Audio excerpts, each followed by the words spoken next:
Bueno, pues tenemos mucha alegría de que seguimos con esta serie de conferencias de medicinas alternativas y complementarias y estamos en este nuestro primer Summit internacional dedicado a la medicina, las técnicas y las terapias psicosomáticas y tenemos el gran privilegio de contar con un amigo que nos hizo el honor de participar, que nos conocimos hace poco tiempo, ya hemos convivido y hemos compartido, pues ya esta es nuestra tercera conferencia, doctor. Ujú. Bienvenido, gracias.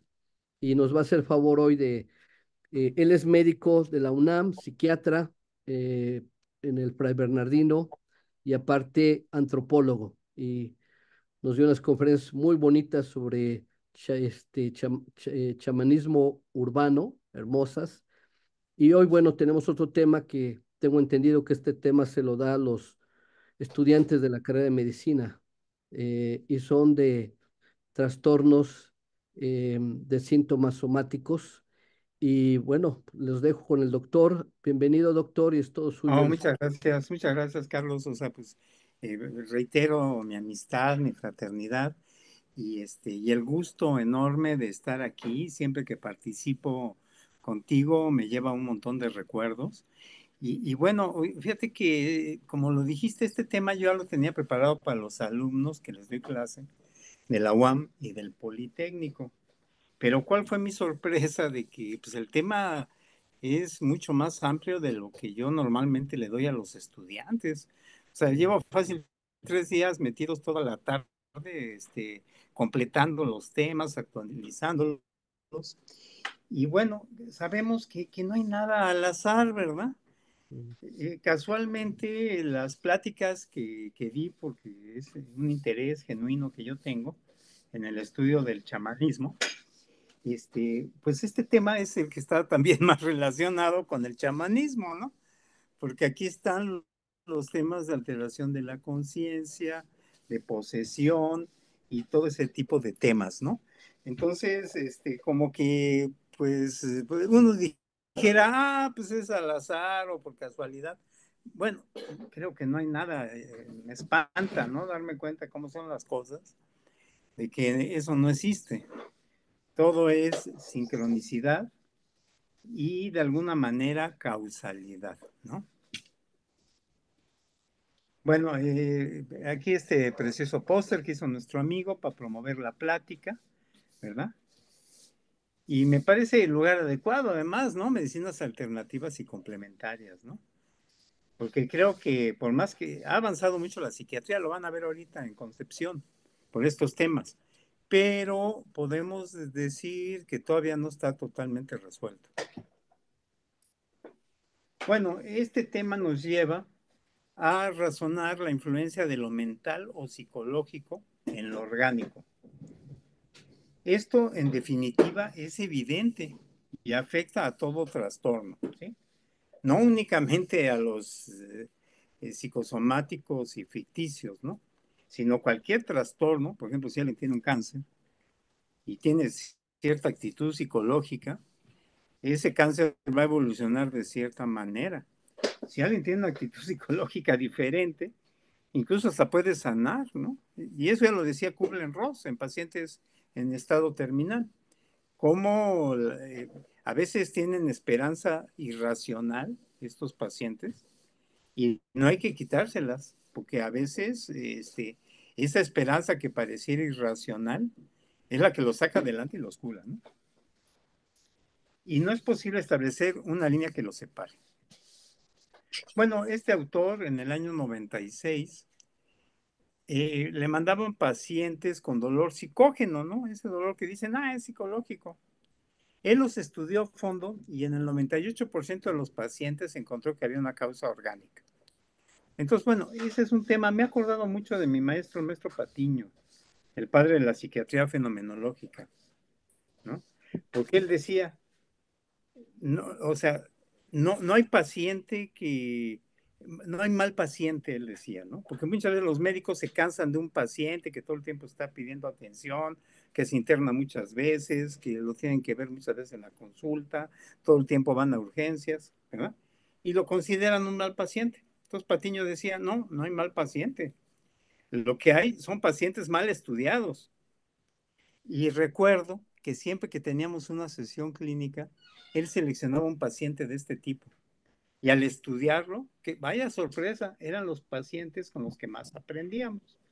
Me acuerdo cuando tomé la materia de paidopsiquiatría, en esa época se llevaba un libro que se llamaba A Julia Guerra.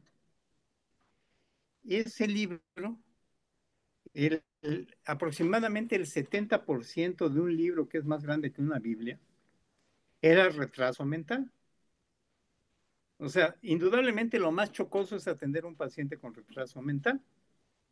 Pero saber la causa del retraso mental, tienes que saber toda la ciencia, ¿no? Entonces, ahí está el tema, ¿no? O sea, ¿qué tan bien o tan mal estudiamos a los pacientes, ¿no? Los trastornos de síntomas somáticos se caracterizan por síntomas físicos que desafían la investigación clínica.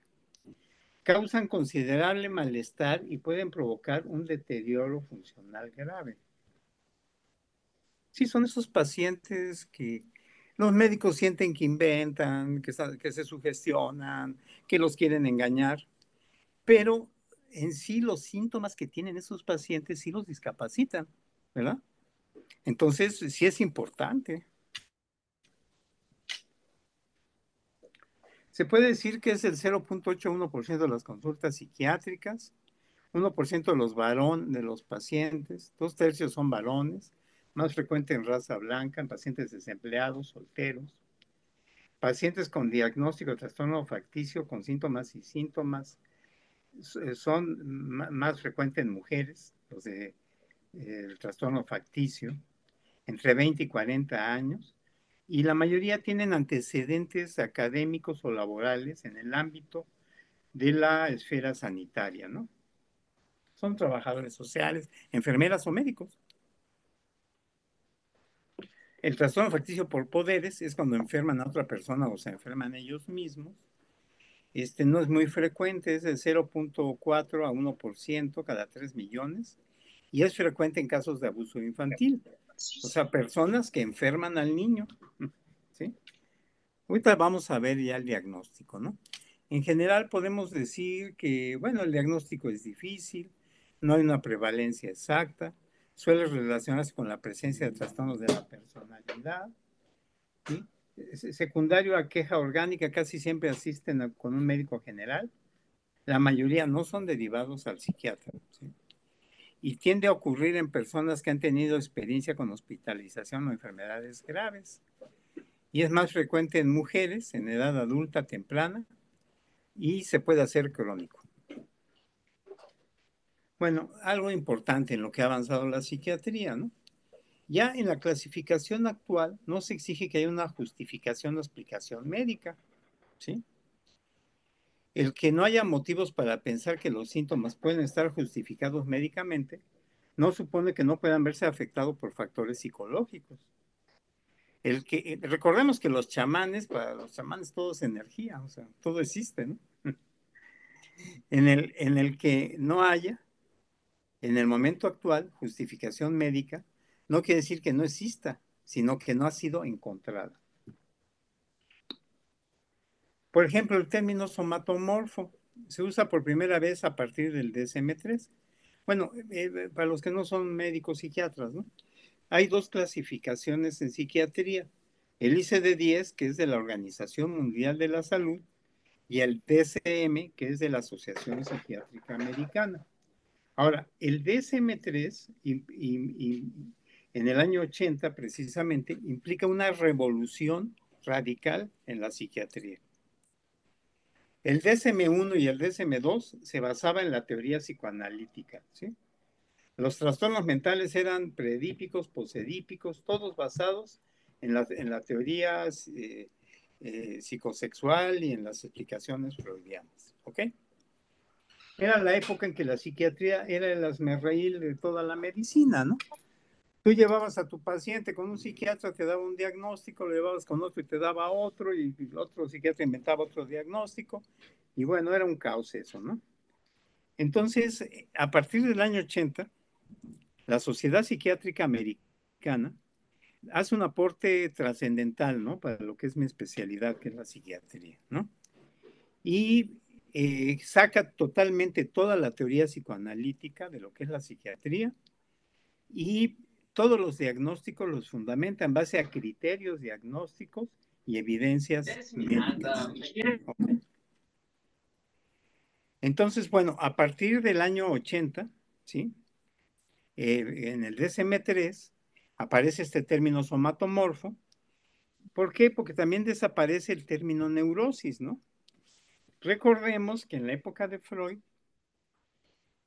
neurosis era todas las enfermedades mentales, ¿sí? Había de transferencia y de no transferencia. Para Freud, los de transferencia eran los neuróticos, los de no transferencia, según él, eran los psicóticos. Hagan de cuenta como neuróticos anónimos, ¿no?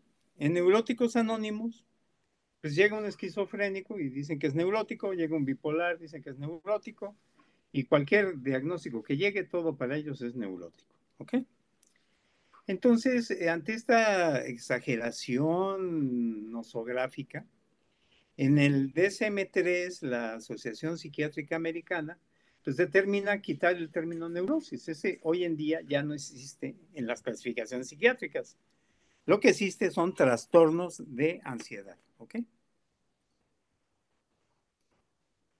Entonces, muchos de estos trastornos somatomorfos que eran clasificados dentro de las neurosis, ¿verdad?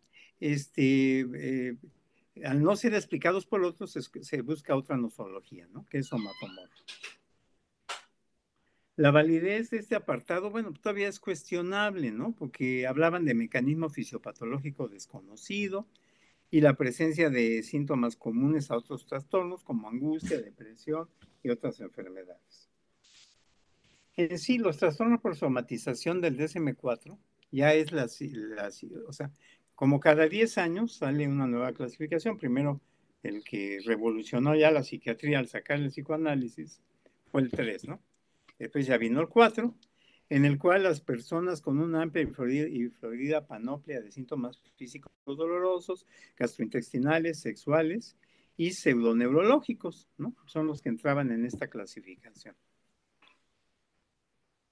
Se hablaba de síntomas físicos que sugieren una enfermedad médica no explicable completamente por ninguna enfermedad médica, que causan distrés o discapacidad ocupacional, social y que no son intencionales. ¿Sí? Porque si los hacen con una intención, por ejemplo, que yo digo que tengo una lumbalgia para que me den una incapacidad y no ir al hospital, pues eso es una simulación, ¿ok? No sería el somatomorfo, ¿sí? Bueno, el trastorno facticio, ¿no? Es la producción de una enfermedad o lesión intencional y consciente, pero la motivación real es inconsciente y suele implicar la necesidad de convertirse en pacientes. Recuerdo una paciente cuando estaba haciendo el primer año de la especialidad, que atendimos ahí en el cuarto piso, sección mujeres, donde yo estuve de residente. Esta paciente traía, hagan de cuenta, una Biblia de recetas, ¿sí? Así, un bonche así de recetas. No sé, como 3,000 recetas, una cosa impresionante, de hospitales, centros de salud de toda la República Mexicana. Y ella lo que quería era que la operaran, ¿sí? Y ya traía como 30, 40 operaciones y ella quería que la operaran. Entonces, bueno, pues esa es la situación de estos pacientes, ¿no? Que están, o sea, a veces hay alguna explicación psicoanalítica en el sentido de que son personas que tienen miedo a la muerte. Entonces, el estar sintiendo que los están atendiendo todo el tiempo, les hace creer que no se van a morir, ¿no? Digo, que no tiene nada que ver, te pueden estar atendiendo el mejor médico del universo, y si te toca morirte, pues te vas a morir, ¿no? Ahora sí que son situaciones que se tramitan en oficinas diferentes, ¿no? Una es la atención de una enfermedad y otra cosa es morirse, ¿no? Porque hasta personas que no tienen enfermedades también se mueren, ¿no? Son considerados vagabundos de hospital, ratas de hospital, pacientes con problemas de peregrinaje, ¿no? Bueno, aquí está la situación, ¿no? La producción de la enfermedad, por ejemplo, en el facticio es consciente, pero la motivación es inconsciente. Puede ser ese miedo a la muerte. En la simulación todo es consciente, porque lo hacen con una finalidad, ¿no? Y la somatización todo es inconsciente. Bueno, hay síntomas asociados como estrés psicológico, depresión, disforia, duelo, vergüenza y culpabilidad. Bueno, también aquí ya hay una polémica, ¿no? Porque los DSM han sembrado una serie de diagnósticos en base a criterios diagnósticos, ¿no? Pues todos los que somos clínicos de muchos años nos burlamos de ellos, ¿no? Porque la mayoría pues están en los Ver institutos, ¿no? foto del lugar cotizando. Y tienen que de alguna manera cubrir los criterios, ¿no? Como si fuera una receta de cocina, ¿no? Entonces ya hoy en día se está abriendo la perspectiva para que se haga un diagnóstico espectral, ¿sí? O sea, que podamos diagnosticar las enfermedades antes que se presenten, aunque no tengan todos los criterios establecidos, ¿ok? Y bueno, en esta perspectiva, ¿no? De que se haga espectral, no categorial, sino espectral, recientemente se ha propuesto entender los trastornos somatoformos crónicos como expresiones de alteraciones en la personalidad. ¿Por qué? Porque tienen una estabilidad clínica prolongada, el tipo de desajuste de la curva vital similar a los trastornos de personalidad, el estado mental se conserva y tiene una estrecha asociación con trastornos de la personalidad que llega hasta 75%. Bueno, aquí están más o menos cómo se presentan, ¿no? Los diversos diagnósticos que ahorita los vamos a ver. Primero estamos haciendo una introducción y ahorita ya vamos a entrar a los criterios, ¿no? Por ejemplo, síntomas referidos al cuerpo que no tienen una base orgánica real, ¿no? Si es a la apariencia personal, ¿sí? Pues es un dismórfico corporal, ¿no? Si es que ellos piensan que tienen una enfermedad seria, que le salió aquí un lunar y dice, este lunar me va a dar cáncer, ¿no? Y me va a matar. Bueno, pues eso es un hipocondriaco, está exagerando un lunar que le salió, ¿no? El trastorno por dolor o somatización, los neurológicos, que es el conversivo, ¿sí? Está también el disociativo, que ese también ahorita lo vamos a ver. Les decía que tiene que ver con la posesión y con el chamanismo. Y los gastrointestinales y los sexuales, ¿no? Que también es de somatización. Bueno, empecemos ya con los diagnósticos, ¿no? Está el trastorno por somatización, F45. Esto es en la clasificación de la OMS. Son pacientes que acuden a las consultas médicas con síntomas físicos muy variados, no atribuibles a enfermedades conocidas, malestar intenso, preocupación por la salud y una demanda de atención médica típicamente itinerante y problemática. Los síntomas pueden afectar a cualquier parte del sistema corporal, pueden ser gastrointestinales, dolor, meteorismo, regurgitación, vómitos, náuseas, dérmicos, prurito, quemazón, hormigueo, enrojecimiento, presencia de un solo síntoma pseudoneurológico, genitourinario, no explicable orgánicamente, acompañado de otros síntomas funcionales. Esto es sugestivo de somatización. El antecedente histórico del actual trastorno por somatización es la histeria multisintomática de la psiquiatría clásica, ¿no? Y esto es muy importante, fíjense, yo no lo había, bueno, lo sé porque también me formé como psicoanalista, pero no lo había asociado, ¿no? O sea, la relevancia que esos trastornos tienen en la evolución de la psiquiatría, ¿no? Por ejemplo, Saint Dehan, antiguamente en la Edad Media pensaban que la histeria era porque el útero se movía y producía los síntomas, ¿no? O sea, culpaban a la mujer como la única que podía presentar histeria, ¿no? Entonces, después este psiquiatra Sydenham, pues dice que no se debe a la migración del útero y que puede ser histérico un hombre o una mujer, ¿no? Eso no tiene nada que ver, ¿no? Se puede presentar en cualquiera, ¿no? Después, bueno, pues recordemos a Charcot, el maestro de Freud, el neurólogo de la Salpêtrière, ¿no? Recordemos cómo veían a las histéricas. De hecho, pues ahí aprendió Freud el psicoanálisis, ¿no? Él fue a a tratar de entender a las histéricas, ahí con Charcot, en la Salpêtrière, y era un trastorno de carácter neurológico, ¿no? Podía ser heredada y se producía por traumas, ¿no? Aunque también se podía producir por sustancias tóxicas, ¿no? En la Salpêtrière se introdujo una nueva visión de los fenómenos histéricos, ¿no? Charcot ya no consideraba a los histéricos como simuladores y descubrió para sorpresa de todos que la histeria no era privilegio de las mujeres. Finalmente, Charcot vinculó la histeria a los fenómenos de parálisis postraumática, estableciendo las bases de la teoría del trauma psíquico, ¿no? O sea, entonces era un trauma que se vivía desde la infancia y que después se presentaba manifestando esta serie de síntomas que no tienen una correlación médica, ¿no? Bueno, aquí está la pintura clásica, ¿no? De la Salpêtrière, ahí con Charcot, ¿no? Entre los diversos alumnos, ahí está el señor Sigmund Freud, ¿no? Que muchos lo confunden, dicen que si era psicólogo y que si era psiquiatra, pues ni uno ni otro. El señor Sigmund Freud fue neurólogo, ¿ok? Igual que Charcot, ¿sí? El único psicoanalista que sí fue psiquiatra, pues fue Carlos Gustav Jung, ¿no? Freud define la histeria como neurosis que tiene su origen en un incidente sexual, cuyo recuerdo no ha podido ser elaborado asociativamente, transformándose en patógeno y provocando un síntoma. Posteriormente, Briquet, ¿sí?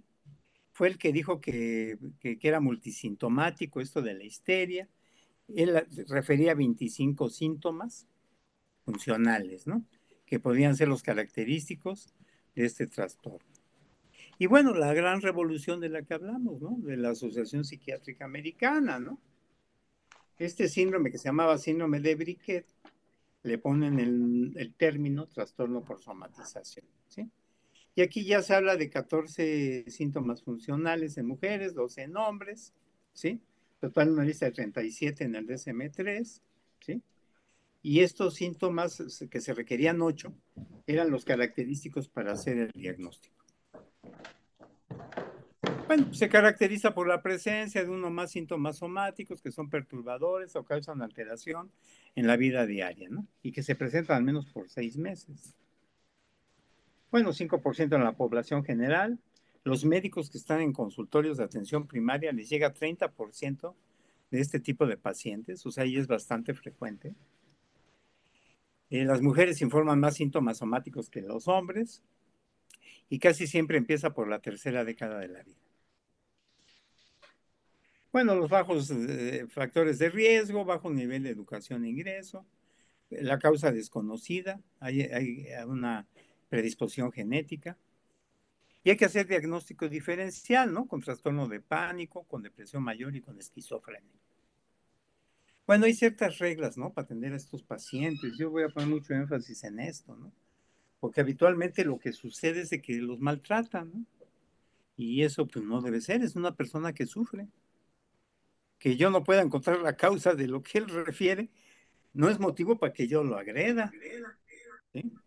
Entonces, quiero poner mucho énfasis en ese punto.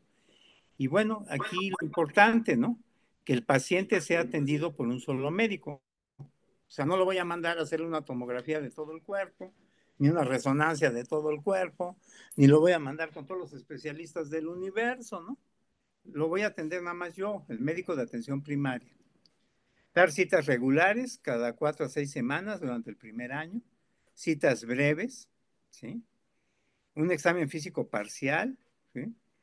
Con gesto simbólico reasegurador, buscar signos e interpretar la aparición de síntomas en el contexto de la comunicación personal, evitar test diagnósticos que no sean imprescindibles, no vamos a estarle mandando todos los estudios del universo, evitar diagnósticos espurios y tratamientos innecesarios, tranquilizar y reasegurar y derivar parcialmente a servicios psiquiátricos cuando sea posible.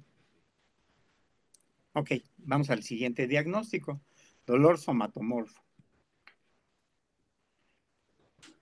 Han de atenderse en régimen ambulatorio y siempre que sea posible en visitas regulares. Los objetivos terapéuticos van a ser limitados y se centran en mantener al paciente al mejor nivel adaptativo. Las intervenciones, no le voy a estar mandando inyecciones diarias, ¿no? Para quitarle el dolor. Intervenciones menos invasivas son las más indicadas y las de menor riesgo diatrógeno. Diatrógeno es cuando la intervención del médico hace daño, ¿sí? Entonces evitar hacer daño. Bueno, y la iatrogenia no solamente es del medicamento, puede ser verbal. Bueno, ¿cuáles son las funciones del psiquiatra en el dolor crónico, no? Hacer diagnóstico y tratamiento de comorbilidad psiquiátrica, diagnosticar la personalidad, identificar las variables familiares, posibles acontecimientos biográficos como abuso sexual, ¿sí? Desarrollar procedimientos invasivos, ¿no? O sea, desaconsejar, o sea, que no se hagan. Pues no le vamos a una laparotomía para ver qué tiene, ¿no? O sea, hay que evitar ese tipo de cosas, ¿no? La psicofarmacoterapia primaria, asesoramiento de situaciones litigantes y enfermos terminales, indicación y eventual aplicación de tratamientos psicoterapéuticos, conductuales o psicodinámicos. Y muchos pacientes no se benefician con tratamientos, simplemente lo que quieren es que disminuya su discapacidad, ¿no? Bueno, diversos psicofármacos actúan en el sistema nervioso central. Por ejemplo, los antidepresivos tienen un efecto que disminuyen el dolor, ¿no? En todas las clínicas del dolor se utilizan antidepresivos. ¿Por qué? Porque tienen acción serotoninérgica, acción antihistamínica, sobre receptores alfa, potencian opioides naturales, ¿verdad? Estabilizadores de membrana, acciones antiquindin, ansiolíticas y hipnóticas. Muy bien. Bueno, vamos al siguiente diagnóstico, el trastorno de ansiedad por enfermedad. Es lo que antes se definía como hipocondríaco. Ahora se llama de ansiedad por enfermedad.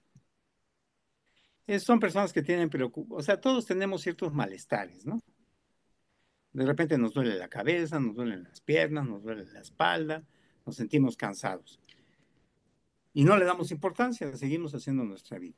Si fuéramos hipocondríacos, diríamos, este dolor de cabeza es porque tengo un tumor en la cabeza, ese tumor me va a matar, ¿no? Entonces, ya estoy haciendo una mala interpretación de un síntoma, ¿sí? Exagerando. Eso es lo que hace el hipocondríaco. Las molestias médicas se pueden ver muy amenazadoras, la calidad de vida es muy deteriorada, invierten mucho tiempo en ver los síntomas, tienen visitas frecuentes a clínicas, a urgencias, a hospitales, y les hacen miles de procedimientos innecesarios. Son personas hipervigilantes de su salud, con extensas conductas de revisión. Para los médicos son pacientes frustrantes y difíciles.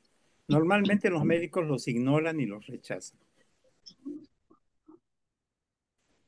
El hecho psicopatológico central de la hipocondría es la preocupación intensa o la convicción de presentar una enfermedad grave. ¿Ok?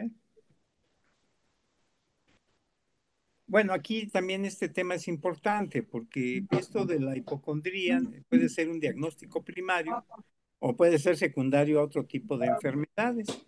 Por ejemplo, en la depresión mayor, en la distimia, en la ansiedad o en trastornos adaptativos. Por ejemplo, el psicoanálisis dice que la hipocondría es una defensa narcisista contra la culpa que alteraba las relaciones objetales y el propio funcionamiento del self, ¿sí? O sea, es como la somatización de la culpa, ¿no? Y también otra corriente psicoanalítica dice que se debe a la baja autoestima, excesiva preocupación por uno mismo y efecto de impulsos agresivos y hostiles, ¿no? Que llevan a la represión y al desplazamiento. Bueno, aquí está, ¿no? Antes era hipocondría en el DSM-4, ya en el 5 es ansiedad por enfermedad, ¿sí? Y ya lo que hemos dicho, ¿no? Bueno, aquí están los criterios diagnósticos, ¿no? Preocupación por tener adquirido una enfermedad grave, no hay síntomas somáticos, alto nivel de ansiedad acerca de la salud, el individuo ejecuta conductas relacionadas con la salud excesivas, la preocupación de la enfermedad ha existido al mínimo por 6 meses, ¿no? Y no se debe a otro trastorno. Es una enfermedad crónica, recurrente, inicia en la edad adulta temprana, prevalencia del 1 al 10% y la prevalencia es similar en ambos sexos. Y bueno, hay que causar otros diagnósticos que también producen hipocondriasis, como es depresión, ansiedad, trastorno obsesivo compulsivo, perdón, y trastorno de pánico. Bueno, lo mismo que hemos dicho, que el paciente sea atendido por un solo médico, cuidar más que curar, diagnosticar y tratar menos, identificar el rol de enfermo y las relaciones interpersonales y proporcionar una explicación etiológica de los trastornos y clarificar al paciente lo que se tiene y lo que no se tiene. ¿Sí? Ahora vámonos al dismórfico corporal. Bueno, el CIE-10, que es la clasificación de la OMS, lo incluye dentro de la hipocondría. ¿Sí? La Sociedad Psiquiátrica Americana sí la considera como una categoría aparte. ¿Ok?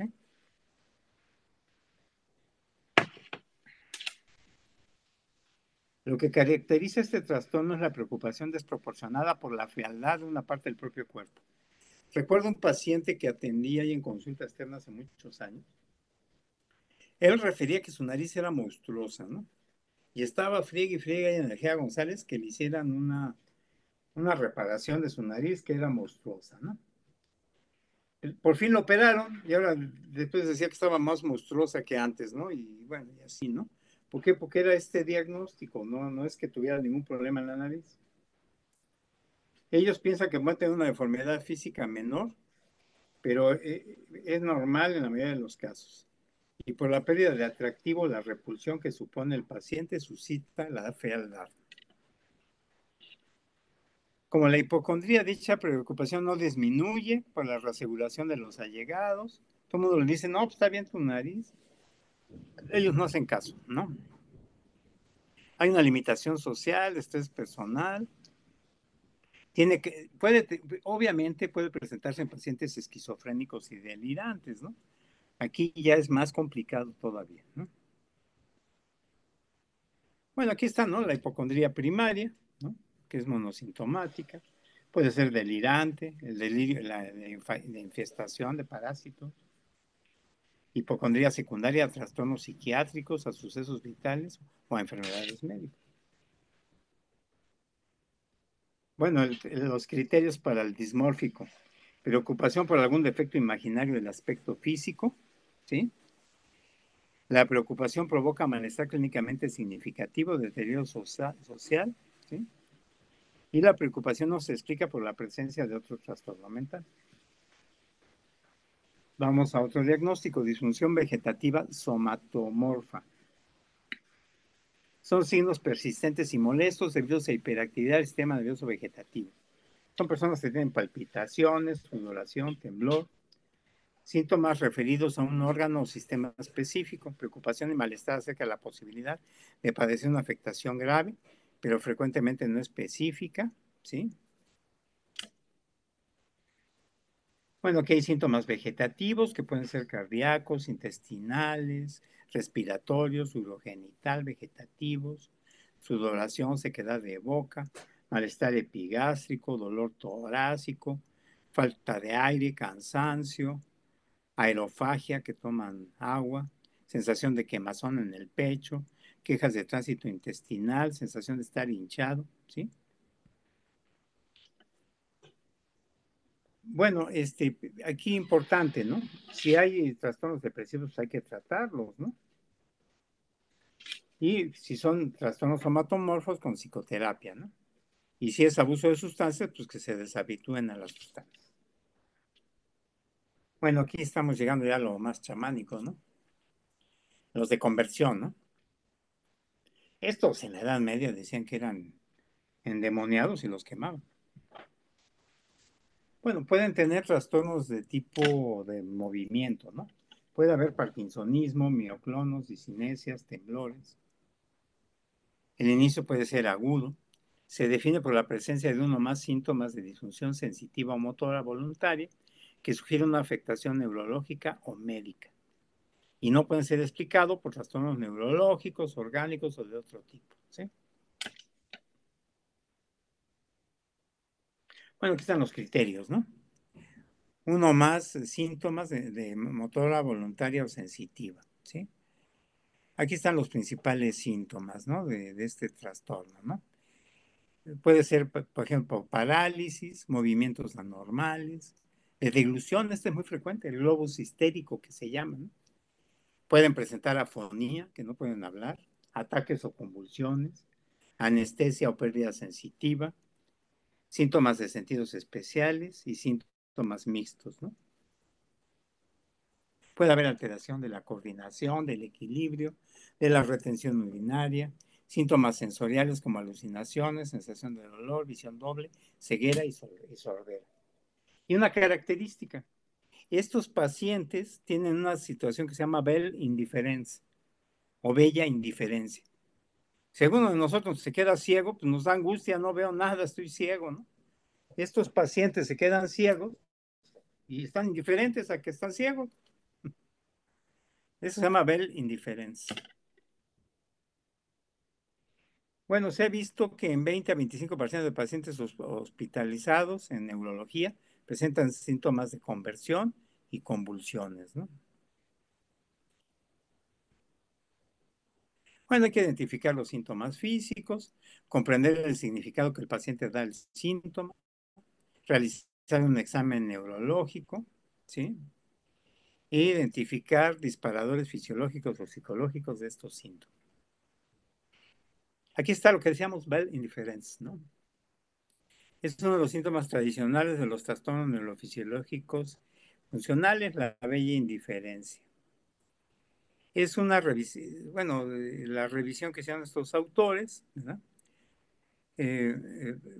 Hasta el 60%, ¿sí? Pueden presentar estos síntomas, ¿no? La evidencia actual no respalda el uso del signo Bell indiferente para discriminar entre síntomas de conversión y síntomas de enfermedades orgánicas. Sí, ya que, bueno, actualmente ya está todo muy modificado, ¿no? Antiguamente era un signo característico, hoy en día solo se presenta en algunos pacientes. Bueno, el enfoque terapéutico, una vez que se tiene claro el diagnóstico, se debe proceder a comunicar apropiadamente su naturaleza y tener en cuenta los errores más frecuentes. O sea, lo más frecuente que hacen los médicos, ¿qué es? Usted no tiene nada, ¿no? También decir que no es un problema neurológico, atribuir prematuramente los síntomas funcionales a problemas psicológicos, decirle vaya con el psicólogo, el psiquiatra, está usted loco, ¿no?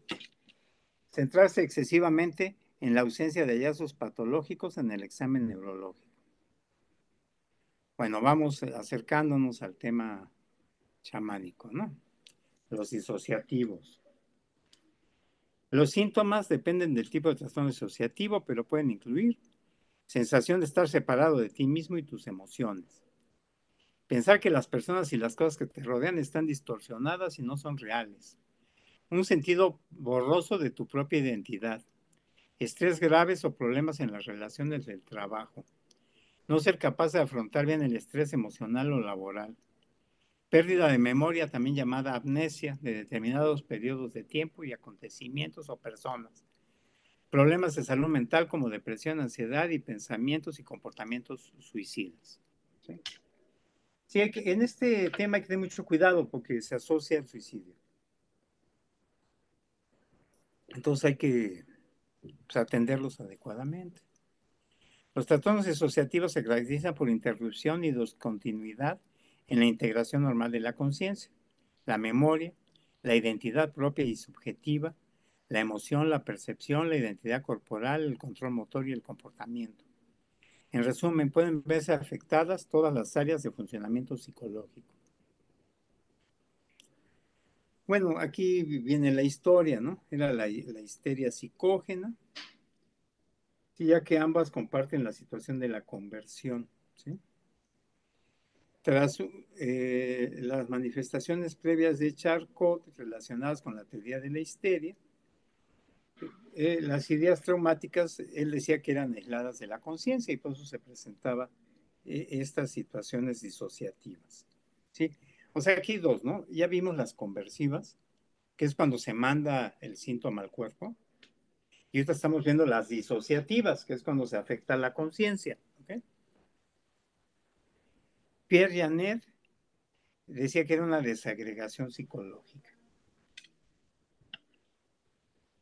Freud lo concebía como una represión, que era la represión como mecanismo de defensa motivado a través del afecto. De hecho, Sigmund Freud tiene un artículo que se llama Inhibición, Síntoma y Angustia.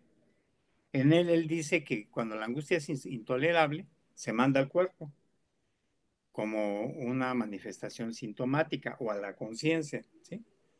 Y cuando se manda al cuerpo a la conciencia, la angustia desaparece. O sea, cuando aparece el síntoma, desaparece la angustia. Los trastornos disociativos se caracterizan por una interrupción y discontinuidad en la integración normal de las funciones mentales. Puede ser despersonalización, amnesia, que es olvidar algún periodo de tiempo, y trastorno de la identidad. La relación con eventos traumáticos es especialmente forma de abuso, negligencia en la infancia. La disociación actúa como una protección inconsciente para no experimentar el dolor emocional que implican estos eventos.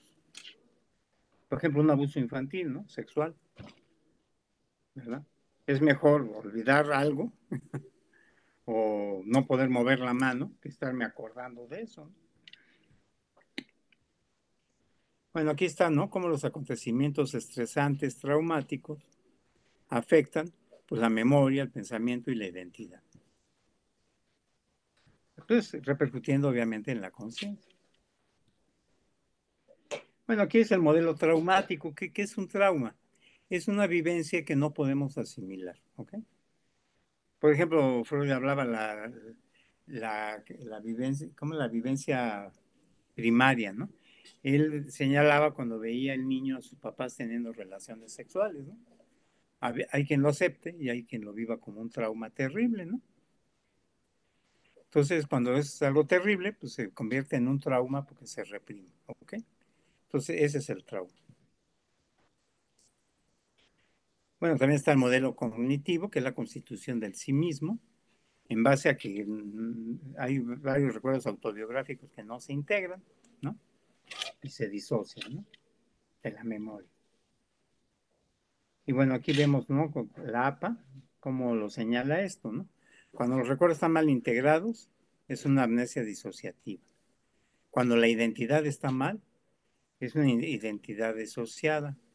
La percepción está alterada, es un trastorno de despersonalización. La disociación de aspectos de la conciencia, que se producen en estrés agudos, y estados disociativos por trance y posesión. Por ejemplo, en el chamanismo, ¿no? Claro, en el chamanismo no es que tengan esta enfermedad. O sea, son fenómenos que ellos hacen para evolucionar su conciencia, ¿no? O sea, por eso el lema del hospital, recordemos, ¿no? Nada humano es ajeno a mí. Bueno, ya ahora ya dijeron las feministas ahí en el hospital que no debemos... Es que antes era hombre soy y nada humano es ajeno a mí, ¿sí? Y ahora ya pidieron que no se diga eso, sino que se diga humano soy, ¿no? Incluyendo a toda la especie humana, ¿no? Bueno, y estoy de acuerdo, ¿no? Pues no, ¿para qué estar sesgando las cosas, ¿no? Bueno, la clasificación de trastornos disociativos es amnesia disociativa, fuga disociativo, trastorno de la identidad, despersonalización y trastorno disociativo no especificado. Aquí está la despersonalización de realización. Es una vivencia persistente y recurrente de la actividad mental, su cuerpo y su entorno están cambiados, ¿sí? El paciente es consciente de la irrealidad del cambio. Esta experiencia recibe el nombre de despersonalización. O sea, te sientes extraño, ya no eres tú mismo, tu entorno tampoco lo es, ¿no? Una despersonalización. Amnesia disociativa, ¿no? Cuando se olvida algo, ¿no? Puede ser localizada, por ejemplo, durante una guerra, selectiva, se olvida nada más un periodo, o generalizada, se olvida todo lo anterior. la identidad, ¿no? Pues aquí llega un momento que no sabes si eres tú o eres otra persona, ¿no? Incluso se ha descrito casos de personalidad múltiple, ¿no? Que llegan a tener entre 5 y 10 identidades simultáneas. Bueno, aquí vemos, ¿no? Cómo está, por ejemplo, el trastorno de posesión, ¿no? Y el disociativo, ¿no? El de Ganser es interesante porque es cuando alguien es detenido por la justicia, empieza a tener una actitud infantil ridícula, se le obnubila la conciencia, se confunde, pierde la memoria, ¿sí? Tiene alucinaciones y una actitud francamente infantil, ¿no? Esto lo describió un psiquiatra, que Ganser, ¿no? Se llamaba. Bueno, el trastorno disociativo tiene varios riesgos, ¿no? Pueden caer en depresión y ansiedad, estrés postraumático, trastornos del sueño, de alimentación y lo más grave, ¿no? Puede haber pensamiento y comportamiento suicida. Ahora, el trastorno facticio aplicado a uno mismo, ¿no? Es la persona que toma alguna sustancia o se hace daño, ¿sí? Para obtener algún beneficio. Los pacientes se producen o falsifican deliberadamente signos o síntomas, ¿no? Hay una película muy interesante, se llama Enferma de mí, del 2022. Es una comedia de terror. Christopher Bogli es el director de Noruega. Recientemente la vimos, me parece interesante. Presenta un caso así, ¿no? Es esta película, ¿no? Y aquí vemos cómo ella se entera de un medicamento ruso que produce un daño terrible en la piel y lo empieza a tomar. ¿Para qué? Para competir con su esposo que era artista, ¿no? Y llamar más la atención que él. Está buena la película, ven. Bueno, el trastorno facticio implica en la simulación, informan de síntomas que sugieren una enfermedad sin tenerla, producen falta de evidencia de enfermedad y producen síntomas de enfermedad de manera intencional. ¿Y cómo lo hacen? Se inyectan una sustancia contaminada, usan medicamentos que no se les prescriben, como esta paciente que dijimos de la película, exacerbación de heridas, manipulación del termómetro, manipulan las vías urinarias para infectarse, falsificación de la historia clínica, se producen lesiones en la piel y se dañan incluso hasta las venas. Bueno, se supone que todo esto es un mecanismo de defensa primitivo contra impulsos sexuales. Pacientes se someten a procedimientos como una forma de autocastigo, medio para estabilizar el sentido de sí mismo y obtener beneficios del rol de enfermo. Bueno, y esto es un factor de riesgo, ¿no? Porque puede haber un trastorno de personalidad, guardan rencor contra la profesión médica y pueden generar otros trastornos psiquiátricos, ¿no? Más frecuentes en mujeres.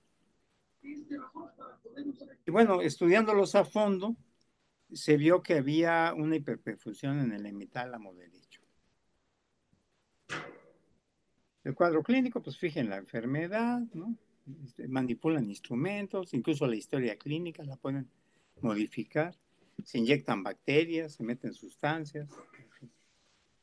Bueno, pues hay que comprobar los signos y síntomas, confiabilidad de las pruebas presentadas y corroborar con estudios de laboratorio si es necesario.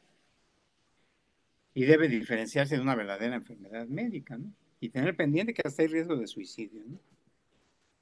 El tratamiento psicoterapia, ¿no? Ahora, también lo hay el trastorno facticio aplicado a otro, es el Munchausen by proxy. Es cuando enferman a otra persona que está bajo su cuidado, ¿sí? Se define como la producción deliberada de signos y síntomas físicos en otra persona sin incentivos para dicho comportamiento. Por ejemplo, esta señora enfermaba a esta niña. Se falsifican los síntomas, se le ponen sustancias, ¿sí? Etcétera, ¿no? El diagnóstico se aplica al que genera la enfermedad, no a la víctima.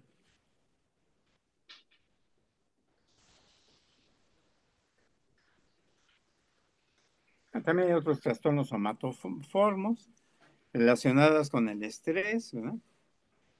sensación de hinchazón, de hormigueo, el globus histérico, ¿verdad? La tortícolis psicógena, ¿verdad? El síndrome de Gilles de la Tourette, ¿verdad?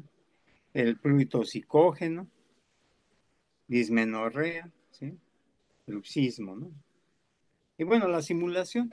El simulador es el que intencionalmente produce una enfermedad para obtener un beneficio, que le paguen un seguro, que le den una incapacidad. Por ejemplo, aquí los que son secuestrados, ¿no? Como muchos empiezan a actuar como los secuestradores, incluso se llegan hasta a enamorar de ellos, ¿no? Por eso se le puso síndrome de Estocolmo. Bueno, aquí está el facticio, no tiene un incentivo, pero el simulador sí, ¿no? No ir a la cárcel, no hacer el servicio militar, que le paguen, una incapacidad, el niño no ir a la escuela.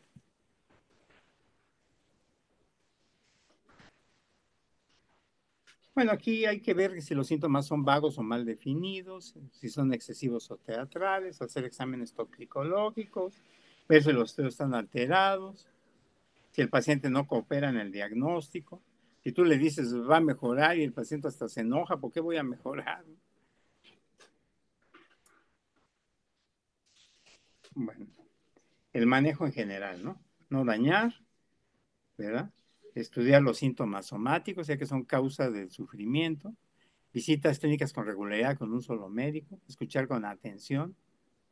Ser empático con el paciente. Lo que se puede usar son básicamente antidepresivos.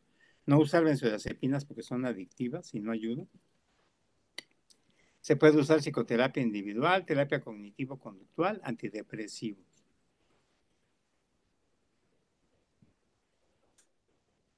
Bueno, no juzgar, subrayar la importancia de permitir al simulador que vea las apariencias, ayudar a los simuladores a que desarrollen capacidades alternativas.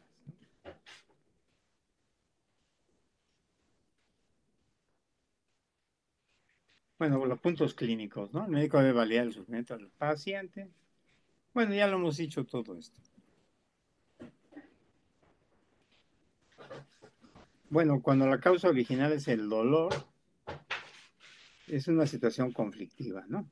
Las personas que responden al dolor, al estrés y las pérdidas, o que lo usan como medio de expresión, ¿sí? Pues, no suelen mejorar con el tratamiento. La neurosis de renta mejoran cuando mejora la economía, pero después recaen. El dolor se asocia a trastornos de personalidad, ¿sí? Suelen ser pues, crónico y difícil de tratar. Y el dolor clínico de cualquier sintomatología discapacita y afecta a la persona que lo padece. Bueno, recordemos en la Edad Media, ¿no? Cómo había epidemias de posesión diabólica, ¿no? Que bueno, pues entraría dentro de todo esto que hemos estado viendo, ¿no? Bueno, pues muchas gracias, ¿no? Es un tema pues muy amplio, hemos tratado de sintetizarlo, de ver lo más importante, ¿verdad? Y cómo pues es un tema que todavía yo siento que no está totalmente explicado, ¿no? Todavía nos falta mucho para tener una explicación así acertada de cómo influye lo psicológico en lo médico y lo médico en lo psicológico, ¿verdad? Entonces, creo que ahí tenemos todo un área de oportunidad en la que todavía tenemos que trabajar y estos tipos de patologías creo que nos dan una pauta para enfrentarnos a este dilema que a pesar de tanto avance científico y tecnológico, todavía hoy en día no hemos resuelto completamente.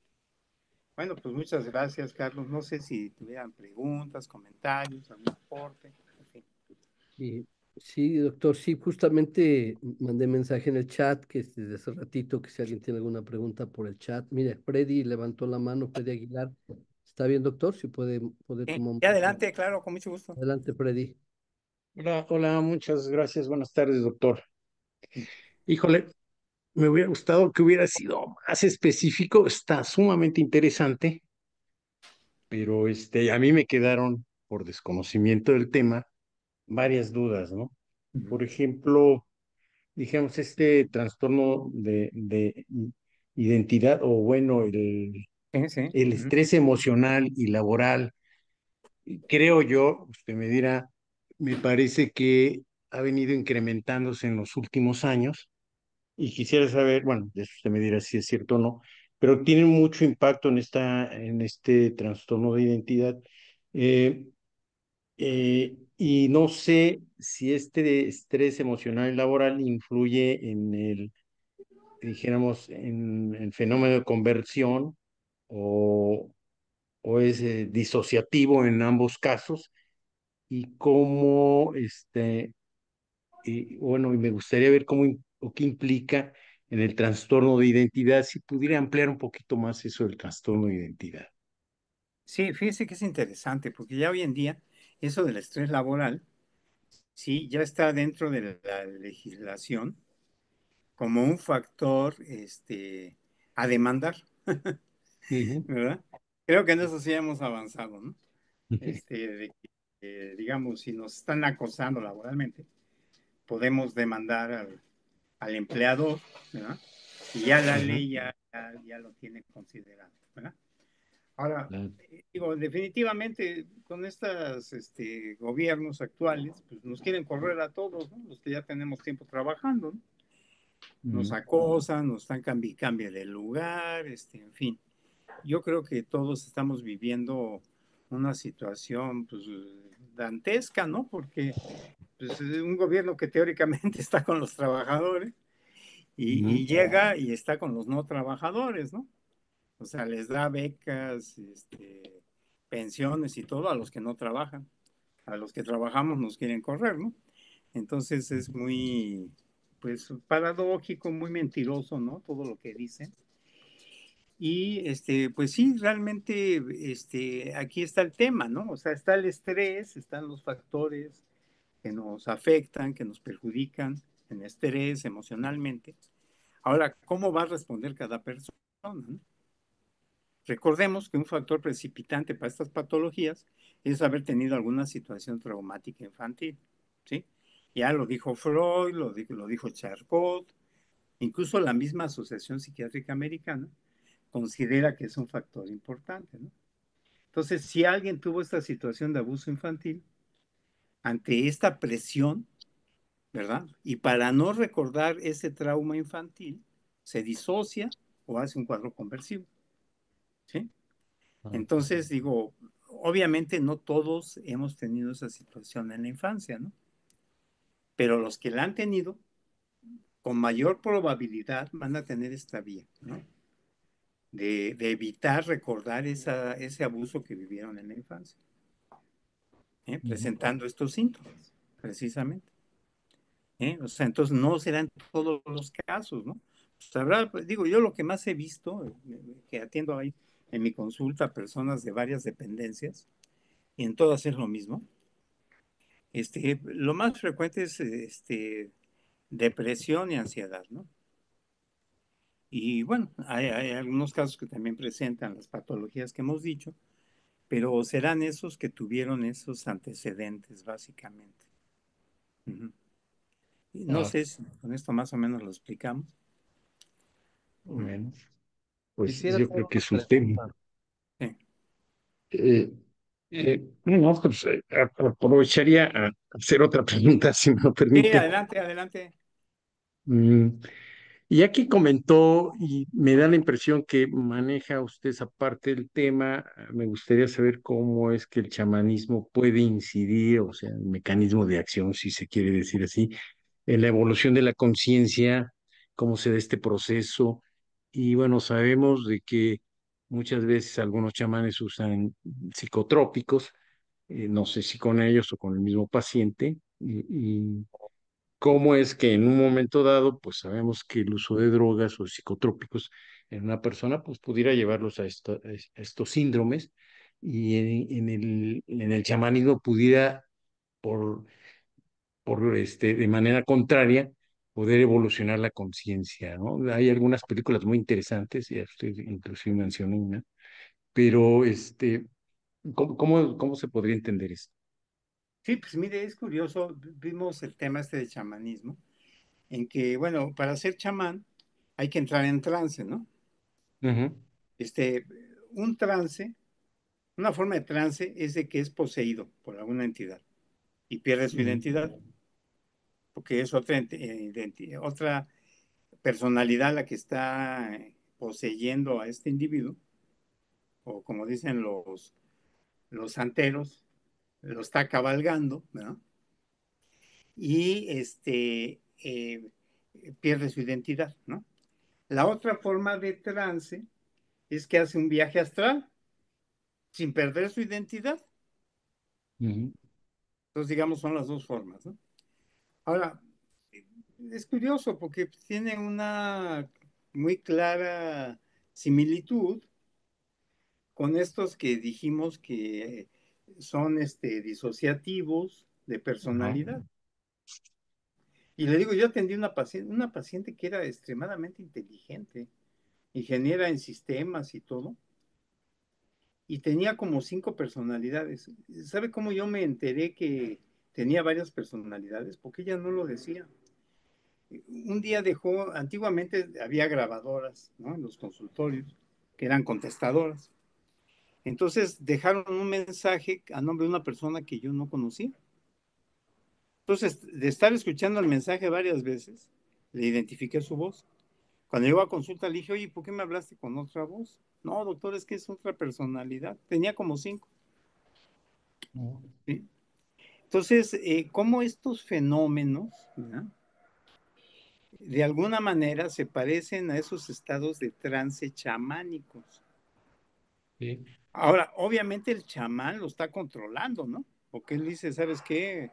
El domingo me voy a tomar mi ayahuasca para entrar en un estado de trance. O voy a consumir peyote o lo que sea, o nada más voy a meditar para, como lo hacía Pachita, ¿no? La curandera con la que estuvo Jodorowsky, Greenberg, todos ellos, ¿no? Pachita no tomaba ninguna sustancia, entraba en trance, meditaba, entraba en trance. Entonces, pues cómo son parecidos, ¿no? O sea, me llama la atención, ¿no? Digo, bueno, pues ahí está, yo creo que una beta muy interesante de aprendizaje, ¿no? Porque yo creo que nada es al azar, ¿no? Yo creo que llegué a esta plática por la anterior, ¿no? O sea, pareciera al azar, ¿no? Porque me habló Carlos y me dice, oye, pues danos la plática este día porque el que la iba a dar ya no pudo y que no sé qué. Y yo la tenía ya preparada. Yo, créeme que nunca pensé que tuviera relación. Nada más dije, pues me pongo a prepararla. Y al estarla preparando, incluso yo no tenía este punto de la temática. Salió ahorita que me puse a leer varios artículos para actualizar, ¿no? Y ahí salió todo esto, ¿no? O sea, ¿cómo tiene relación una cosa con la otra? Digo, o sea, y créeme que no buscamos que coincidiera, o sea, pero en el fondo sí coincide, ¿no? Eso lo llamaba Carlos Gustav Jung sincronicidad, ¿no? Sí.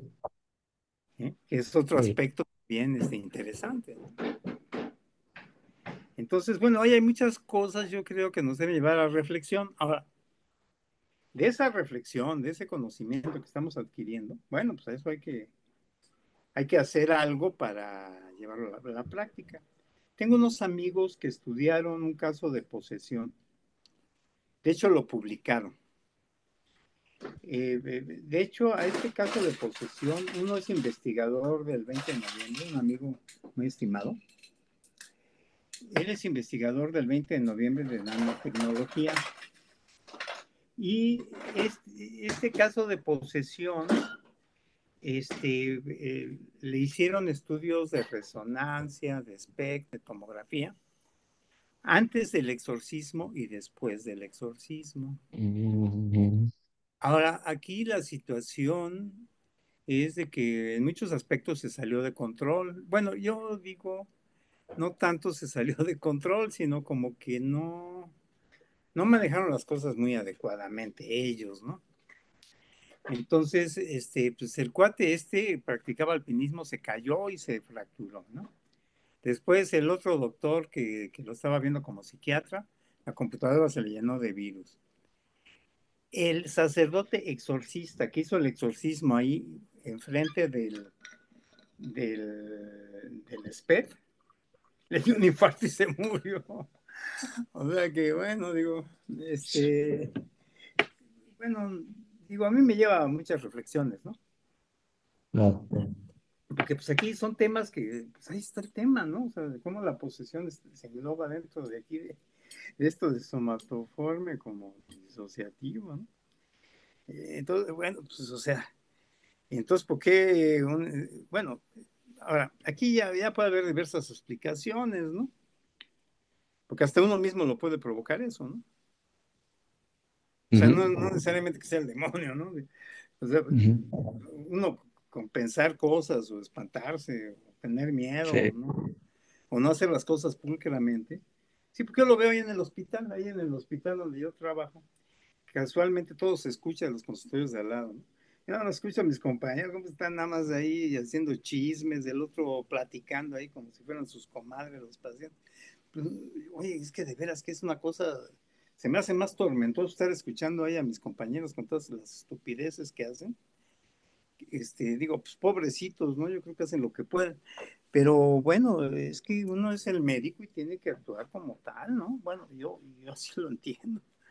Porque si no actúas como tal, pues hasta estar dando consulta te va a hacer daño, ¿no? Porque se están moviendo ahí un montón de energías y de cosas, ¿no? Entonces, bueno, ahí está el tema, ¿no? Ahí está el tema. O sea, yo creo que es un tema que nos lleva a reflexión, que valdría la pena como todo lo que estamos pensando anotarlo de alguna manera, porque después viene un mecanismo así como la amnesia, ¿no? A mí me pasa cosas así brillantes que uno piensa que van más allá del razonamiento normal. Si de alguna manera no vas anotándolas, tu mente la va a borrar. ¿Por qué? Porque estamos en una sociedad, en una cultura en que todo se reproduce como una matrix, ¿no? Y como estos pensamientos van más allá de esa matrix, pues esa matrix va a ser algo por borrar eso, ¿no? Por borrar tu pensamiento de la nube, ¿no? Entonces, pues hay que irlo anotando y ir reflexionando cómo podemos hacer para encontrar pues una relación entre esas cosas y ver cómo eso nos permita, ¿verdad? Tener pues a lo mejor un acceso, ¿no? A esa evolución de la conciencia, no irnos a la enfermedad, porque lo que te sana también te mata, ¿no? O sea, ese es un principio de la farmacología, ¿no? Cualquier cosa que es veneno es medicina, pero a una dosis diferente, ¿sí? Entonces, digo, pues ahí está la cosa, ¿no? Ir de una manera mesurada, de una manera consciente y avanzando en todos estos enigmas que, pues afortunadamente todavía hay, ¿no? A pesar de tanto avance científico y todo, hay muchos enigmas y esos enigmas, pues son la motivación para avanzar, ¿no? Doctor, tenemos tres preguntas y dos comentarios, entonces si podemos Y adelante. Mario López Narváez, que ya tiene un Ah, ratito con su mano levantada, si quieres sí, hablar. una pregunta. Y adelante. Durante toda la plática fue muy notorio que cada época maneja determinado tipo de enfermedad. Ahora, en la actualidad tenemos un tema muy fuerte desde mi punto de vista que es, hay muchos asesinatos de mujeres. Eso no se veía antes y ahora pues se está convirtiendo en normal. ¿Alguna relación se tiene de por qué está sucediendo esto? ¿De que matan a las mujeres? Bueno, mira, este es un razonamiento que yo he hecho, ¿no? Digo, nada justifica matar ni siquiera una hormiga, ¿no? O sea, menos a un ser humano, nada lo justifica, ¿no? Pero yo pienso que es por la inequidad, ¿no? Como hoy en día todas las leyes están a favor de la mujer, pues un hombre le hace algo a una mujer, ¿verdad? Si la deja viva, pues ya la vida de ese hombre ya se acabó, porque todas las leyes están a favor de ellas, todo, o sea, el hombre ya no puede ni alegar defensa de nada, no te hace ningún caso. Entonces, esa inequidad que se ha dado socialmente, yo creo que está llevando ya en la desesperación a que las personas digan, no, pues si no la mato ya me acaba con mi vida, ¿no? Entonces, creo que ha sido una situación, un factor, ¿no? Sí, muy, Pero, muy, muy razonado. pero, digo, pero no lo justifica, nada justifica que que, no sé, privar de la vida a alguien, eso es algo, no sé, ilógico, ¿no? Irracional, o sea, Sí, pero es una buena explicación esa, o sea, es sí, una manera de poder explicarlo. Gracias, ¿eh? sí, es una enorme inequidad, ¿no? Entonces eso Doctor, también, ujú, sí. perdón. Sí, Alexandra Pisuet dice que sufre de depresión, además insomnio, dolores en su cuerpo y que cuando se hace exámenes no tiene nada, que si usted le puede ayudar. Sí, claro que sí, sí la podíamos ver en consultas, por lo que dice, es una depresión, es una enfermedad hoy en día tratable, ¿verdad? Y, y se puede salir adelante, ¿no? Es lo importante, ¿no? Que sí, ¿Cómo le hace para contactarlo? ¿Cómo lo podemos poner algún sí, contacto en el grupo? sí, sí, ¿Usted pues, puede? sí, con mi teléfono, me pueden mandar mensaje de WhatsApp y ya le damos cita, no hay ningún Consulta. problema. Ok, bien. Vicente Estrada dice, ¿es probable que el incremento de trastornos somatomorfos se hayan incrementado a raíz de la situación vivida como un trauma del estrés provocado por el periodo del COVID? ¿Algún Ujú. comentario, doctor? Sí, definitivo. Y lo que más se incrementó, y lo más triste, porque a mí me tocó estar ahí en el TDAH, en el hospital, es el suicidio en jóvenes, man. Qué bárbaro. No, no, todos llegaban queriéndose matar. Mm.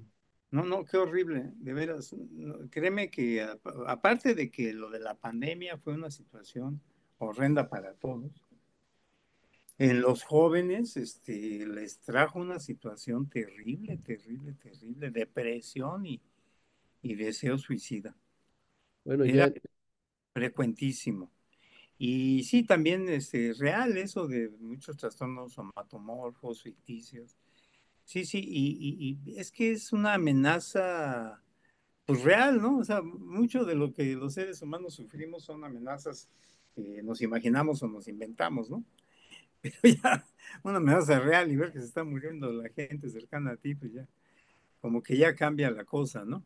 Y eso altera, ¿no? Altera y rompe el equilibrio, también la pérdida de contactos sociales, el aislamiento, el que todo era así en línea como ahorita, ¿no? Entonces todo eso vino a alterar muchísimo a la sociedad. Casi puedo decir que era una sociedad antes de la pandemia y ya somos una sociedad diferente después de la pandemia. Ujú.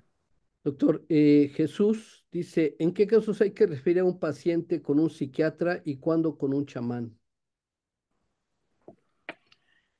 Buen tema, ¿no? Sí, bueno, pues aquí el tema con el chamán es de que, digo, no todos son realmente chamanes, ¿no? Hay muchos charlatanes, ¿no? Y, por ejemplo, ante una enfermedad psiquiátrica, lo vemos porque hay en el hospital, todos los que nos llegan a urgencias, acudieron antes con chamanes. O sea, en México, la gente, más que explicaciones científicas, busca explicaciones mágicas. Mm. Recordemos eso, ¿no? Por ejemplo, la depresión, ¿no? La gente no dice estoy deprimido, la gente dice tengo mala suerte, ¿no? Y va con la vecina y le dice, pues tómate un té de tila ya con eso, ¿no? Y aparte todos se sienten médicos, ¿no? Sales a la calle, le preguntas algo a cualquiera y te va a dar algún remedio. Aquí hay más médicos que pacientes, ¿no? Porque todo el mundo se siente médico, ¿no? Entonces, tenemos una serie de situaciones de tipo cultural, pero ya cuando hay un trastorno psiquiátrico, pues sí, definitivamente referirlo al psiquiatra, ¿no? Porque mira, el problema que tenemos, y te digo, yo lo vivo ahí en consulta externa, las personas en llegar a atención especializada tardan de 5 a 10 años con su Mm. enfermedad. Entonces, bueno, nada más para que le vayas midiendo el agua a los camotes, man. No, una situación terrible, terrible, terrible. Y no creas que es nada más es en México, esto es a nivel mundial. Europa, que tiene una sociedad tan avanzada y todo es lo mismo, ¿sí? O sea, en general hay un desconocimiento, temor, o no sé cómo se pueda definir, a recibir atención en salud mental. Mira, te puedo decir simplemente una cosa. Los principales problemas de la humanidad son temas de salud mental. ¿A qué me refiero? Violencia, adicciones, suicidio, ¿sí? Todos esos son problemas de salud mental. A ningún gobierno del mundo le importa ni invierte para nada en la salud mental. Es lo último que les importa, ¿sí? Simplemente no en Estados Unidos hay un presidente con Alzheimer, digo, pues oye, muy grave, ¿no? Porque, pues oye, ¿cómo está ahí la situación, no? De que el presidente no gobierna, pones un viejito ahí con Alzheimer y todo sigue funcionando. Pues, o sea, todos queremos que gobierne cierta persona, pero pues es todo pura mentira, mano. Bajo el agua, quién sabe quién esté gobernando. Entonces, creo que la situación de salud mental, pues es una prioridad, man, una prioridad. ¿Qué te puedo decir? Puedes tener todo, no tienes salud mental, no vas a ser feliz, ¿no? Y es lo último que les importa. Y de la misma manera, ¿no? O sea, nos decía el maestro de la Fuente, ya que en paz descanse, todo mundo tiene a su loco escondido en un closet, ¿no? Y sí es cierto, o sea, lamentablemente. En vez de llevarlo a atender, o sea, lo esconden se la pasan ahí con chamanes, con tés. Recuerdo un paciente que viene al consultorio, un adicto a la cocaína. Llegó, ¿sabes con qué petición? No me vaya a dar ninguna sustancia psiquiátrica porque no me quiero hacer adicto, ¿no? Y la cocaína, pues a toda madre, ¿no? Bueno. Entonces, mira, realmente es un verdadero problema, ¿eh? Y sí, y bueno, hoy en día sabemos que si atendemos las enfermedades mentales antes que se presenten, podemos evitar que se presenten. Entonces, ese sería el reto, a mi entender. Pero pues hay que cambiar la conciencia de la humanidad, mano, porque estamos muy mal, ¿eh? Doctor, otra pregunta de Miguel Almeida. Dice, mi pregunta es frente al burnout, síndrome tan frecuente en profesionales de la salud, especialmente en pacientes críticos. ¿Cómo hacer ver que los síntomas en un primer momento son que son físicos, terminan siendo psicológicos? ¿Cómo abordamos esto? Sí, sí, sí es real esto.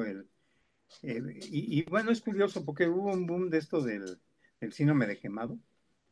Y ya que se empezó en las instituciones a plantear cómo medirlo, todas las instituciones se opusieron porque ya no les convenía laboralmente, ¿no? Entonces, pero sí, o sea, es real, o sea, los trabajos institucionales pues generan fatiga, síndrome de quemado, desgaste, y como tú lo dices, empiezas con síntomas físicos y acabas agrediendo hasta a tu pareja, tus compañeros de trabajo, tus pacientes, porque ya estás colapsado, ¿no? Entonces, pues es algo que pues de alguna manera se debería de retomar y aplicarse, pero pues no lo permiten, lo bloquean. Entonces, pues bueno, pues a ver, ya serán las nuevas generaciones las que lo tengan que hacer, yo creo. Comentarios de Rosario Valle. Dice, yo creo que antes también había estos delitos, pero no había redes sociales y había muchas mujeres violentadas y ahora las graban. Pues es que yo creo que ya lo que se está viviendo hoy en día es inaudito, o sea, no puede ser. No puede ser, es una cosa, pues no sé, monstruosa. Y lo que más me preocupa es de que ningún gobierno hace nada por prevenirlo, ¿no? Hay muchas cosas que se pueden hacer. Digo, si no evitarlo, al menos prevenirlo, ¿no? Y pues hay una indiferencia, ¿no? Entonces, yo lo veo como un problema también de salud mental. Ahora es curioso, ¿no? Porque México es un país matriarcal, ¿sí? Recordemos la diosa Tonantzin, que es la representación de la Virgen de Guadalupe. Eso lo dice Levi Strauss. El mito que tiene una cultura es la proyección de sus relaciones de parentesco. Y nosotros desde épocas ancestrales somos matriarcales, ¿no? Entonces, ¿cómo voy a creer en un país matriarcal como México que se esté pasando? O sea, es que ni una mujer, nada, no deben de matar a nadie, ni hombre, ni nadie, ¿no? Y creo que de alguna manera nos están acostumbrando a la violencia, ¿no? Entonces creo, y la violencia es un problema de salud mental, precisamente, porque eso, mire, No hay animal que haga eso. O sea, el único animal que tiene esa situación de violencia es el ser humano. ¿A poco han visto ustedes perros matando a la perra o conejos matando a la coneja? No, no hay animal en serio que haga eso. Cierto. Es el ser humano.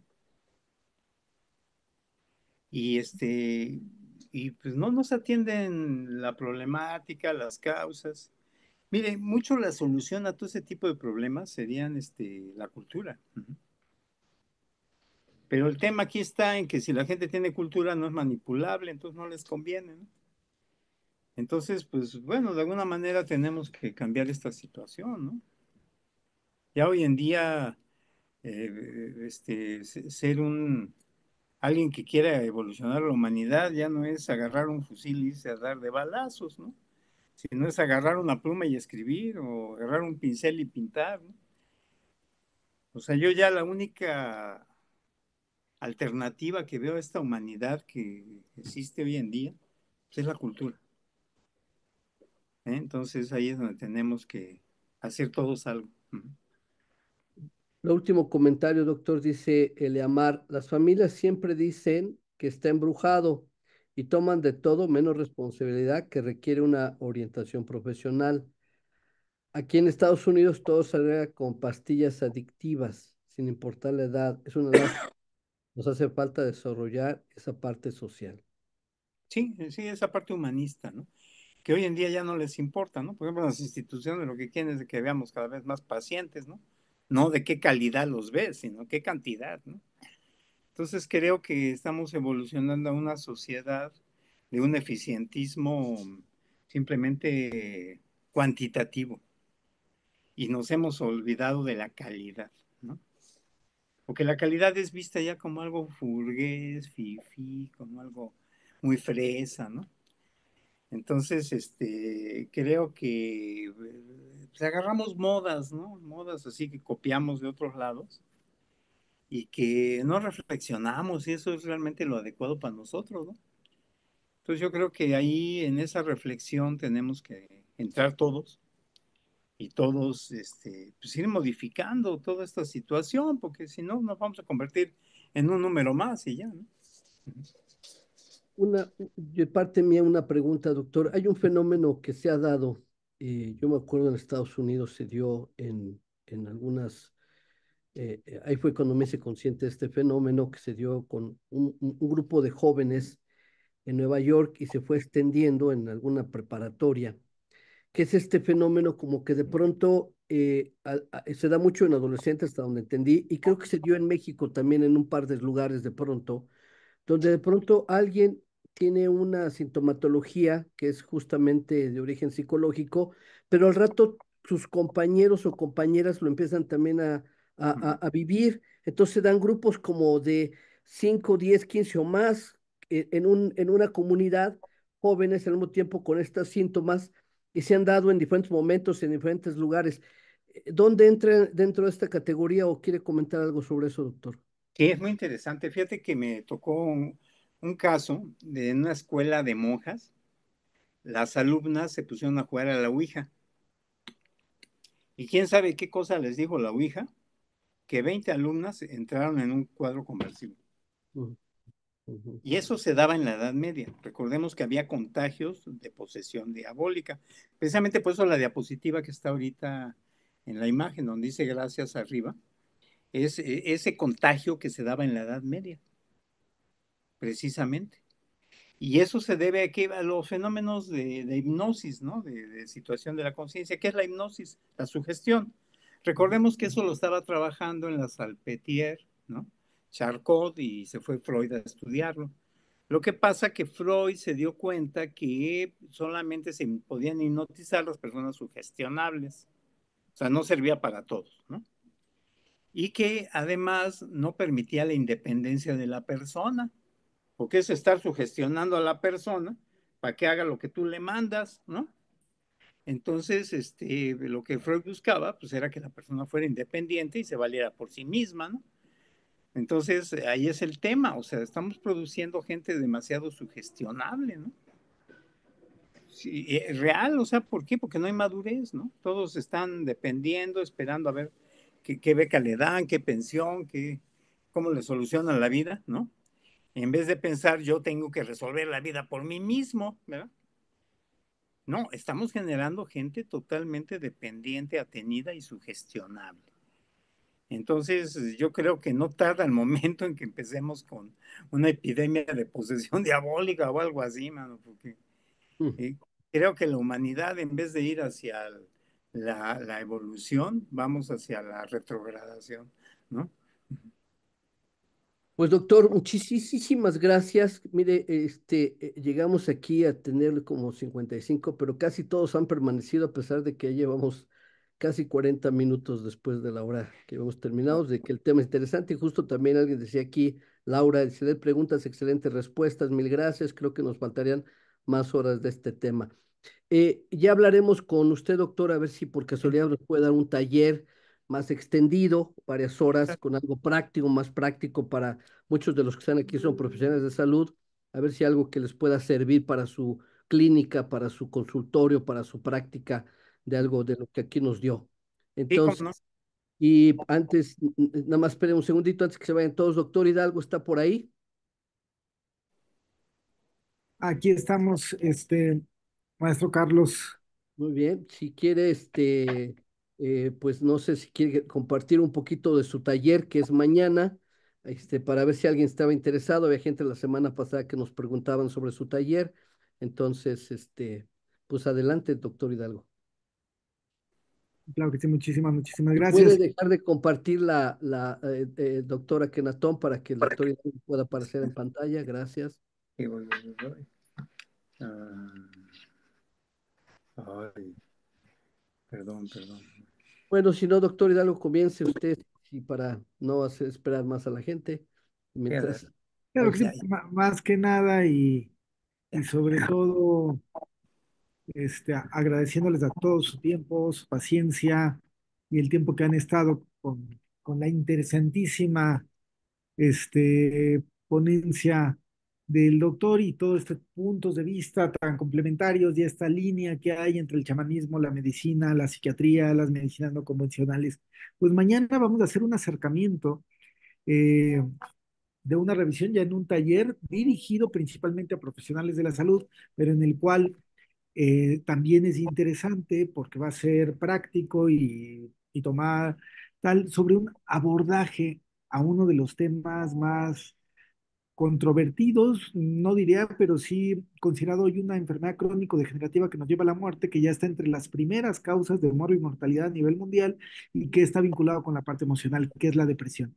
Pero mañana daremos algunas visiones y acercamientos en este sentido para, para poder trabajarlo.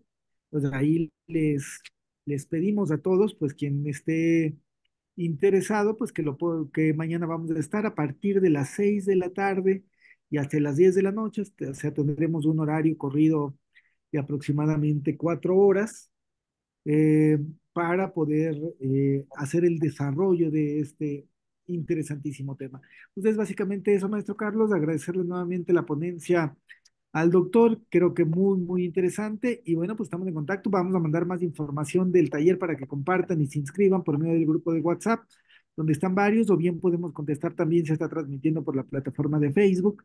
Por medio de ahí también podemos contestar cualquier duda que hubiera. Ya es el día de mañana, o sea, ya estamos en tiempo. Y para todos los que han ese taller tiene un costo, pero bueno, comentarles que el costo es especial para todos los que han asistido por cualquiera de las plataformas a estas serie de charlas. Pues muchísimas gracias, maestro Carlos, muchísimas gracias, doctor, y a todos los que nos ven y escuchan en las diferentes plataformas y redes sociales. Muy bien, pues gracias, doctor Hidalgo. Pues ya está la información. Aquellos que buscan algo más práctico y añadir herramientas para su práctica médica o profesional de la salud, pues lo tendremos mañana al doctor Hidalgo, que como todos, muchos de ustedes aquí saben que es un hombre pionero y líder en el mundo de la medicina alternativa y complementaria, no solamente en México, sino en toda América Latina y pues es un privilegio, la verdad, aprovechenlo. y si pueden estar participando, pues adelante. Y a todos les recordamos que tenemos estas conferencias sin costo cada semana de 6 a 7 de la noche. Hoy nos extendimos porque interesantísimo el tema, pero pues vamos a seguir aquí. Aquí vamos a seguir con una serie de programas de medicina complementaria y en septiembre tendremos un congreso sobre justamente este temática de medicina psicosomática. Entonces, un abrazo a todos, buenas noches, descansen, gracias a todos por participar y nos mantemos en comunicación a través del grupo de WhatsApp. Doctor Hidalgo, ¿alguna palabra más para cerrar? Nada, sobre todo eso, agradecerles a todos su presencia. Muchas gracias, mil bendiciones y nos vemos mañana a los que estén interesados en el taller o bien el próximo miércoles para esta serie de conferencias. Gracias. Hasta muy pronto. Doctora Kenatón, un gracias otra vez, un abrazote, todos muy Gracias. contentos, gracias por tanto valor que nos dio hoy. Nos deja pensando y con muchas ganas de seguir aprendiendo de su experiencia y su perspectiva también, tan única como psiquiatra y como antropólogo también. Gracias, doctor. Muchas gracias. Buenas noches a todos. Muy buena su presentación. Sí, gracias. Y por el grupo compartiremos su información del doctor para quien quiera contactarlo por alguna consulta también. Gracias, mil bendiciones a todos. Hasta pronto. Saludos a todos los países de donde nos visitaron, desde Colombia, desde Venezuela, de todas las regiones, varias partes de México también. Muchas gracias a todos ustedes. Y sigan compartiendo también nuestro grupo. Gracias. En unos días compartiremos también la grabación para que la puedan revisar, verla con calma y también si quieren compartirla, la puedan compartir.